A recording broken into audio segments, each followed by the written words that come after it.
Hey everybody, I'm Deacon Brian Coe, and I'm here to take your Catholic culture to the next level.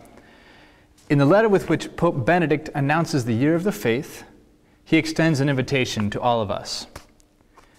It seemed to me that timing the launch of the Year of the Faith to coincide with the 50th anniversary of the opening of the Second Vatican Council would provide a good opportunity to understand the texts bequeathed by the Council Fathers. If we interpret and implement them, guided by a right hermeneutic, they can become increasingly powerful for the ever-necessary renewal of the Church. On this YouTube channel, we're going to help you take up this invitation of the Holy Father. Once a month, we're going to put out a conference that introduces one of the Vatican II documents and gives you what you need to be able to read it fruitfully. Make sure to subscribe right up here. Don't miss any. In this video, I'm going to explain what the Pope means by the phrase, right hermeneutic. Hermeneutic. What does hermeneutic mean? Interpretive key, or if you like, it's the light in which you interpret what you read. Now, the Pope says that we need to approach the documents of Vatican II in light of a hermeneutic of continuity. Continuity means linking the here and now with the past or with the perennial. That's what the authors of Vatican II tried to do. They tried to link the here and now with the perennial. And that's what they want us to look for in their work. The Pope should know he was there. Now, we need to say this because mysteriously, the idea got around after the Council that the Council Fathers were trying to break away from the past. The Pope calls this idea a hermeneutic of discontinuity, or, if you like, a hermeneutic of rupture. Most of the unrest that followed the Council was due to this misunderstanding. Ironically, you can't even understand the documents of Vatican II if you're looking for them to break from the past, because they simply don't. Anyway, let's get back to the hermeneutic of continuity. As I've already said, it implies a tension between two poles, between the perennial and between the here and now. It can help to think of the Church like a tree. The roots and the trunk represent the enduring perennial elements in the Church, like the deposit of the faith which Jesus left to the apostles and which they handed on to us, the wisdom of all the saints from every generation, and of course, the grace with which God guides and sustains the Church in every generation. But there are also branches, leaves, and fruit.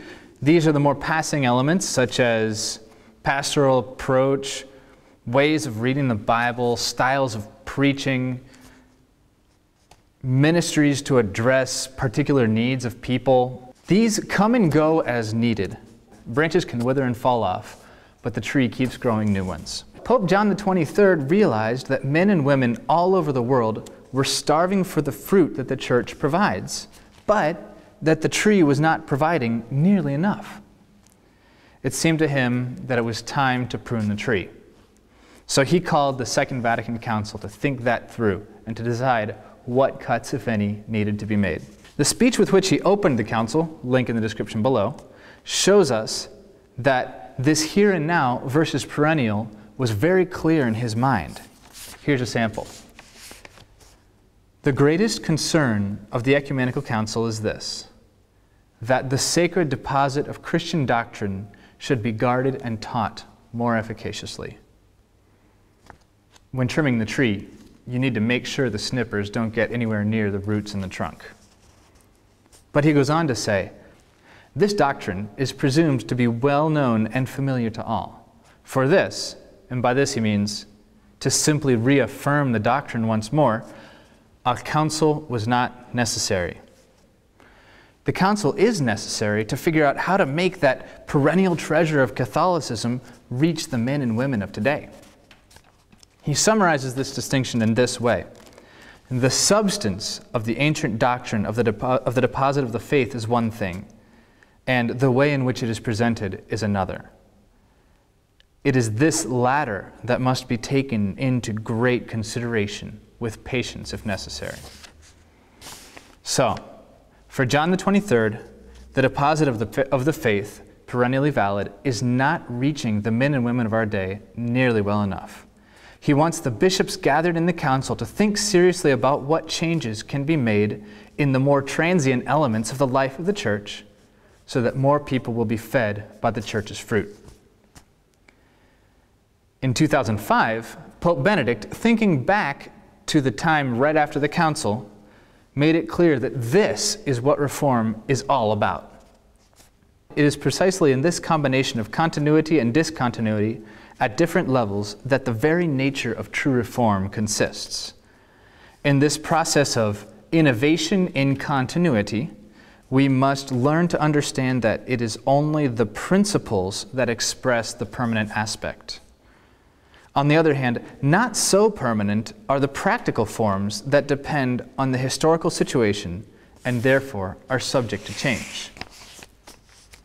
Now, the people who maintained the hermeneutic of discontinuity mistook pruning for chopping the tree down. Some, who promoted a so-called spirit of Vatican II as if it were a call to forget about tradition and embrace progress at all costs, thought that it was high time that the tree should be cut down. Others, who thought it was a tragedy that the tree had been cut down, concluded that the teaching authority of the Church had ceased sometime prior to 1962 and that the popes who had made these decisions were not legitimate successors of Peter. While these two camps disagreed on pretty much everything, they were in complete agreement that the break with the past was real and definitive. However, very few people went to the sources to see if this was the case. As the argument heated up, they relied on what some experts said about what some specialist had written about what supposedly really went on at the council. No one thought of going to look and see if the tree had actually been cut down. But the fact is that the pruning had been done with extreme care and attention by the greatest men in the church of its day. Men like Karol Wojtyła, who would become Pope John Paul II, or Joseph Ratzinger, who would become Pope Benedict XVI.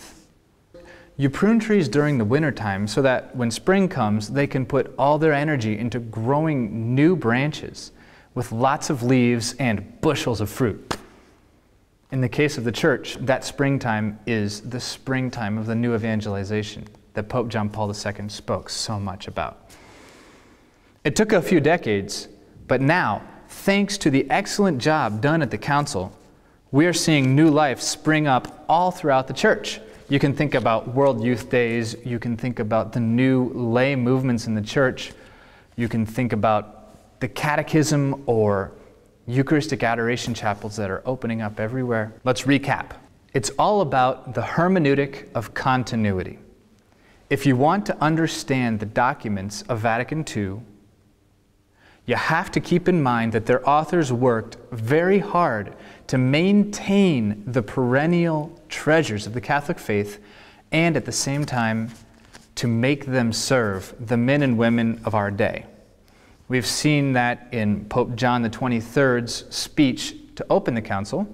We've seen that in Pope Benedict XVI just a few years ago in 2005, looking back at the council. If you want to get more into the continuity between the perennial and the here and now, Joseph Ratzinger published an excellent book titled Theological Highlights of Vatican II, just as the council was closing, focusing on the interplay between the perennial principles and how they serve the men and women of our day. Highly recommended. It's an excellent book. There's a link in the description below to Amazon.com. Get ready to embrace the call of the Holy Father by delving into the treasure trove of Vatican II. We'll be putting out one conference a month throughout the Year of the Faith, so that by the end of the Year of the Faith, all 16 documents of Vatican II will have an introduction on this channel. Make sure to subscribe so you don't miss any, and have a good day. God bless you.